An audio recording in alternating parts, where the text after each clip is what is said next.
የብልጽግና አመራሮች ስልጠና በአብይ አህመድ መሰጠቱ የአማራ ፋኖ ህዝባዊ ድርጅት አፋድ በሁለት አመራሮች ላይ እርምጃ ወሰድኩ ማለቱና የዘጋርዲያን የተሰኘው ጋዜጣ ስለፋኖ የዘገበው የማህበራዊ እሴቶቻችን አደጋ ላይ መውደቅ እንደዚሁም የማርበግ በሽታ ስርጭት እነዚህ ጉዳዮች እንመለከታለን። የሩዋንዳው ፕሬዝዳንት ፖል ካጋሜ በሃይማኖት ተቋማት ላይ እርምጃ ወስደዋል። ምናልባት ከኢትዮጵያ አንጻር ይህንን ጉዳይ የምንመለከት እንደሚሆን በከዚህ አጋጣሚ ለመግለጽ እንወዳለን። አብራችሁን በመቆየት ዝግጅታችን እንድትከታተሉ የምንጋብዘው እኔ መሳይ መኮንን ከዚህ ከዋሽንግተን ዲሲ፣ ገለታው ዘለቀ ከቦስተን በጋራ በመሆን ነው። መልካም ጊዜ።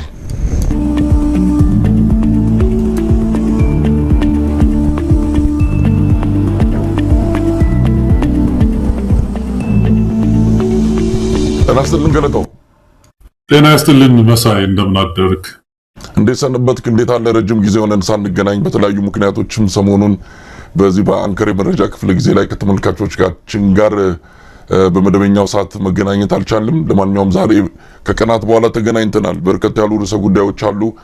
በየማንም ማንሳት የሚገባን ካሉም እንደዚሁ እየጠቀስን ከተመልካቾች ጋር አብረን እንቆያለን ማለት ነው። ገለታው እንግዲህ የብልጽግና አመራሮች ስልጠና በአብይ አህመድ የሚል አጀንዳ በቀዳሚነት ይዘናል። ገለታው ሰሞኑን አብይ አህመድ ለብልጽግና አመራሮች የሰጠውን ስልጠና ማጠቃለያ በተመለከተ በሚቆጣጠራቸው ቴሌቪዥን ጣቢያዎች ለሁለት ቀናት በተከታታይ ሰፊ የሆነ ገለጻ ሲሰጥ ተከታትለናል ማለት እንኳን ይከብዳል። በግሌ እዚህ እውነተኛ መሆን ያስፈልጋልና አልተከታተልኩትም። የተወሰኑ ቁርጥራጮችን ከመስማት ባሻገር ሙሉን ለመከታተል ፍላጎቱም አቅሙም ወኔውም ስላልነበረኝ አልተከታተልኩትም። አንተ ግን የተወሰኑትን እንደተከታተልክ ተስፋ አደርጋለሁ።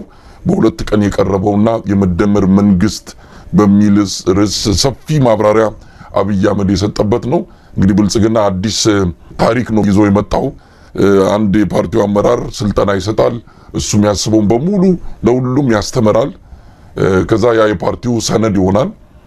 ይሄ መቼም ታይቶም ተሰምቶም በዓለም ታሪክም የፓርቲ አሰራር በዚህ ደረጃ አብይ የመጀመሪያው ሰው ከብልጽግና ጋር ሆኖ በታሪክ ይሰፍራል ማለት ነው።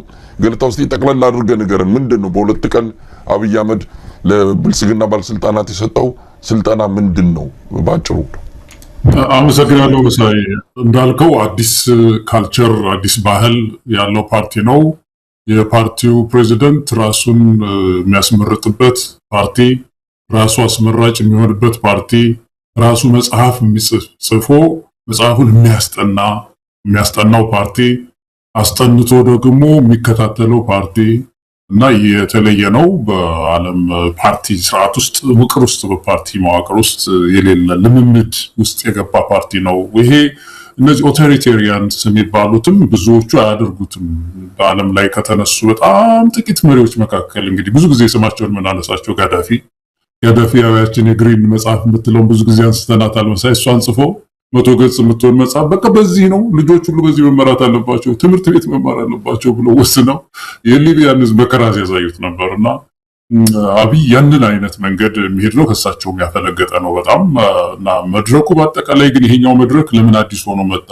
ሰጥቷል እኮ እነዚህ አሁን የሚናገራቸው ነገሮች በሙሉ ታዳምጣቸው ከዚህ በፊት የተነሱ ናቸው እና ፍርሃት ነው መሳይ። አሁን ያለበት ሁኔታ በጣም በከፍተኛ ፍርሃት ውስጥ ስላለ ፍርሃት የፈጠረው መድረክ ነው። ለኔ አንድ የተማርኩት ነገር ያ ነው። ሰውየውም ሲናገር ለማስቀየስ ነው። አሁን እመርታ ይባላል እንዴ በዚህ ሰዓት? አሁን ምንድነው የሚለው እሱ? በመደመር መንግስት እይታ የዘርፎች እመርታ ነው ምን ይላል?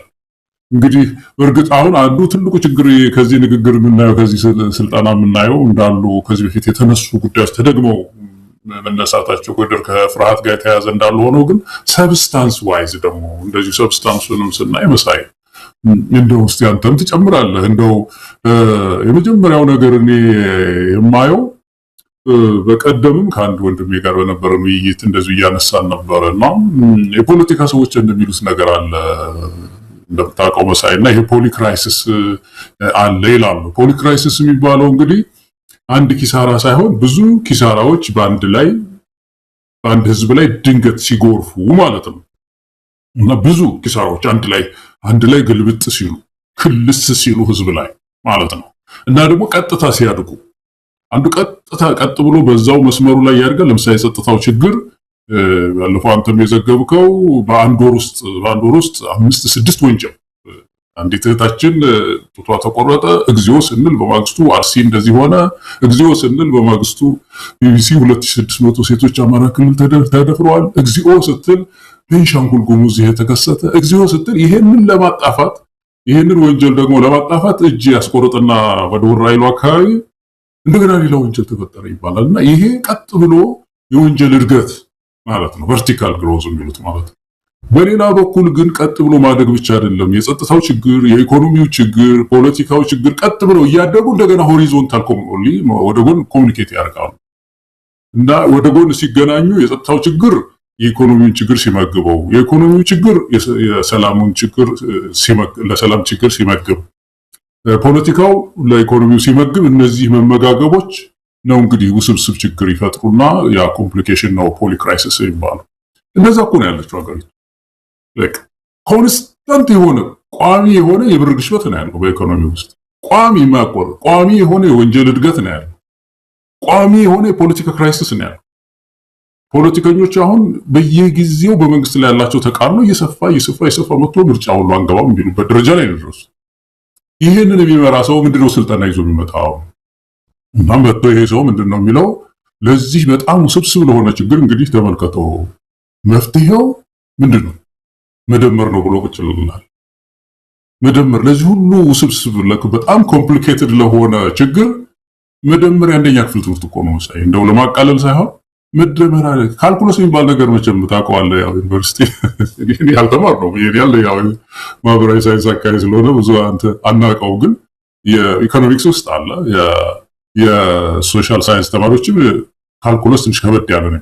ካልኩለስ እኮ ነው የሚያስፈልገው አሁን በኢትዮጵያ ውስጥ ባለው ውስብስብ ችግር ካልኩለስ በጣም ለዚህ ኮምፕሌክስ ስለሆነ ችግር ኮምፕሌክስ መፍትሄ ነው ማምጣት የነበረበት እና መደመር ብሎ የአንደኛ ክፍል ተማሪ እንትን የሚሰጠው ምን ይልሃል መሰለ እነዚህ ምንድነው ፍጥነት ደግሞ ምንድነው የሚለው ነገር አለ መፍጠር ምናምን ብሎ 10 ጊዜ እነዛን ሲያነሳ እናየዋለን። እና ይሄ ሰው አንደኛው ትልቁ ችግር የአገሪቱን አሁን ያለው ውስብስብ ችግር አንደርስታንድ አለማድረግ ችግር ነው ሲናገር የምንሰማው። በጣም ቀላል በጣም የአንደኛ ደረጃ ትምህርት ማንም ሰው ሊረዳ ለዛ እኮ ብዙም የሰለቸው አንተም ማታውቀው ለዛ ነው መሰለኝ። አሁን በጣም ብዙ ሰው ቁጭ ብሎ ሰብስታንስ የለውም በቃና ምን ብሎ ያዳምጥ አንፈርድም። በህብረተሰቡ እኮ ያውቀዋል አይደለም አሁን ችግር ፍጠን አንድን ህዝብ ፍጠን ሩጥ እንዴት እንፍጠን የሚያፈጥን ሲስተም ነገር ፍጠርና የሆነ ኢኮኖሚ የሚያፋጥንም ካለ የሆነ ነገር ይፈጠር ነው እንጂ ምን ይሄ የታወቀ ነገር አይደለም ወይ ነው።